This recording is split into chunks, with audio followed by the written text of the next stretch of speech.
দুই রুশ নারীর সঙ্গে সম্পর্কের কথা স্বীকার করলেন গেটস, তবে তারা এপস্টিনের শিকার ছিলেন না। গেটস ফাউন্ডেশনের কর্মীদের সঙ্গে অভ্যন্তরীণ সভায়, টাউন হল মিটিংয়ে বিল গেটস প্রয়াত অর্থদাতা ও যৌন অপরাধী জেফ্রি এপস্টিনের সঙ্গে তার সম্পর্কের বিষয়ে নিজের কাজের দায় নিয়েছেন। মঙ্গলবার রয়টার্সকে দেওয়া এক লিখিত বিবৃতিতে এই দাতব্য সংস্থার এক মুখপাত্র এই তথ্য জানিয়েছেন। ওয়াল স্ট্রিট জার্নালের এক প্রতিবেদনের প্রতিক্রিয়ায় ফাউন্ডেশনের মুখপাত্র এই মন্তব্য করেন। প্রতিবেদনে বলা হয়, সভায় গেটস স্বীকার করেন তার দুজন রুশ নারীর সঙ্গে সম্পর্ক ছিল, যা পরবর্তী সময় এপস্টিন জানতে পারেন।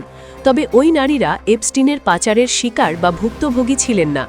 প্রতিবেদনে আরও বলা হয়েছে, এপস্টিনের সঙ্গে সম্পর্কের কারণে ওই সভায় কর্মীদের কাছে ক্ষমা চেয়েছেন গেটস। মাইক্রোসফটের সহ-প্রতিষ্ঠাতা তার দাতব্য কার্যক্রম প্রসারের বিষয়ে আলোচনার জন্য এপস্টিনের কারাদণ্ড হওয়ার পরও তার সঙ্গে একাধিকবার সাক্ষাৎ করেছিলেন। ওয়াল স্ট্রিট জার্নালের তথ্যমতে গেটস কর্মীদের বলেন, এপস্টিনের সঙ্গে সময় কাটানো এবং গেটস ফাউন্ডেশনের কর্মকর্তাদের সেই যৌন নিপীড়কের সঙ্গে বৈঠকে নিয়ে যাওয়া ছিল এক বিরাট ভুল। সংবাদমাধ্যমটি গেটসের সেই সভার একটি রেকর্ডিংয়ের বারাত দিয়ে এ তথ্য জানিয়েছে।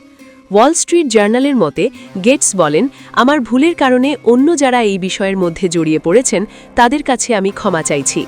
প্রতিবেদন অনুযায়ী গেটস কর্মীদের বলেন, আমি অবৈধ কিছু করিনি, আমি অবৈধ কিছু দেখিওনি।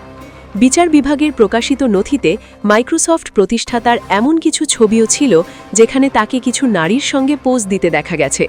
অবশ্য ছবিতে সেই নারীদের মুখ ঝাপসা করে রাখা হয়েছিল।